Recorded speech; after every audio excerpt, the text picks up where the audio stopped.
आज हम लोग विश्व कैंसर दिवस पर इकट्ठा हुए हैं, तो ये बताएं कि एक कैंसर चिकित्सक के तौर पे ये कहने में मुझे कोई संशय नहीं है या कोई ये अतिशयोक्ति नहीं होगी कि जब मैं बोलूं कि कैंसर जो बीमारी है वो एक शारीरिक बीमारी है और साथ ही ये एक पारिवारिक बीमारी है, ये एक सामाजिक भी बीमारी है। क्योंकि अगर आप समाज में हैं और बहुत सारी तरह की आपको भ्रांतियों का भी सामना करना पड़ सकता है, बहुत सारी आपको जो पूर्वाग्रह है का भी सामना करना पड़ सकता है। यार यहाँ क्यों दिखा रहे हो, वहाँ क्यों नहीं दिखा रहे हो, इसके पास क्यों दिखा रहे हो, उसके पास क्यों नहीं दिखा रहे हो, और इस कारण आपको बहुत परेशानियां होती रहती हैं। और उन सब के पीछे जो एक कारण यही है वो ये है कि आपको अपने संसाधनों और आपको अपने यहाँ की चीजों के प्रति विश्वास का अभाव, यही है वजह है कि जो आपको प्रेरित करती है कि आप किसी दूसरे शहर चले जाएं, किसी दूसरे इंस्टीट्यूट चले जाएं, ये प्रेरित करती रहती है। तो ऐसा नहीं है, हमारी जो यहाँ पे टीम है वो कई जगहों से आई हुई है और हम सारे लोग ये प्रयासरत रहते हैं कि आपके कैंसर का इलाज हम लोग एक समग्र रूप से कर सके और एक ही छत के नीचे ऐसी व्यवस्था हो कि आपको कहीं इधर उधर जाने की जरूरत ना हो। तो कैंसर से प्रभावित कोई भी पुरुष या स्त्री या बच्चा है तो हमेशा ये डर होता है कि मेरा क्या होगा, आगे चलकर क्या होगा, मेरे बच्चों का क्या होगा, मेरे पति का क्या होगा, मेरी पत्नी का क्या होगा, मेरी माँ का क्या होगा, मेरे पिता का क्या होगा। अच्छा, एक बार ठीक हो गया तो कहीं दोबारा तो नहीं हो गया। खांसी भी होगी तो आपको डर लगेगा कहीं इसी तरीके से पहली बार हुआ था जब खांसी हुई थी, कहीं वही तो नहीं आ गई। तो एक कहीं ना कहीं आपको मानसिक रूप से ये प्रभावित करती है। और उसके ऊपर जो एक बात होती है वो है कि ये आपको फाइनेंशियल वित्तीय रूप से प्रभावित करती है। क्योंकि कैंसर की जानकारी जब आपको मिलती है और उसका इलाज, जांच, प्रक्रिया, फॉलो अप जब आते हैं तो इसमें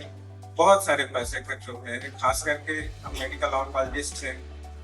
तो हमारे पास ज्यादातर केसेस में ऐसे मरीज आते हैं जो स्टेज 4 में या स्टेज 3 एडवांस स्टेज में आते हैं और तब इलाज का दौर चलता ही रहता है और इस कगार पे कि कई बार परिवार टूट के परिवार बिखरने लगते हैं या फिर उनको वित्तीय समस्या इतनी हो जाती है कि वो ट्रीटमेंट बीच में बंद कर देते हैं। ऐसी कई समस्याएं हैं। तो चूंकि कैंसर एक शारीरिक, पारिवारिक, सामाजिक, मानसिक, वित्तीय हर प्रकार की बीमारी है,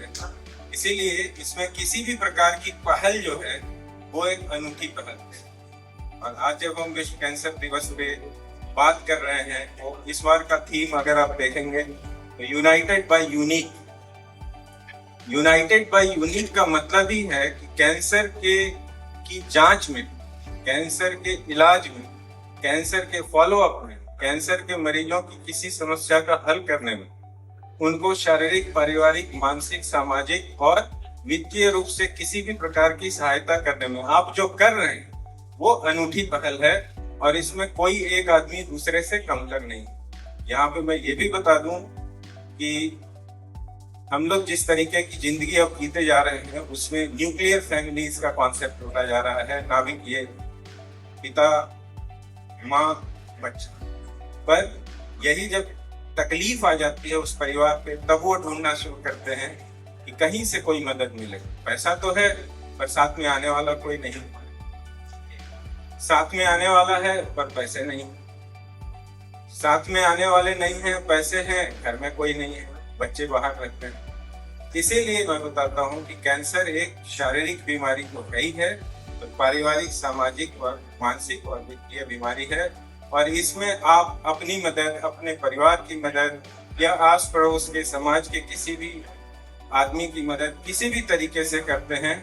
तो वो एक अनूठी पहल है और ये आपको एक दूसरे से जोड़ती है। यूनाइटेड बाय यूनिक, इसमें यूनिक के ऊपर स्टार, यूनिक का मतलब आपको खुद निकालना है, यूनिक मतलब अनूठा। तो ये अनूठी पहल आप किसी भी लेवल पे करें, किसी भी स्तर पे करें, ये आपको एक दूसरे से जोड़ेगी और कैंसर के मरीजों को तो फायदा पहुंचाएगी ही, सामाजिक एकजुटता को भी बढ़ाएगी। धन्यवाद।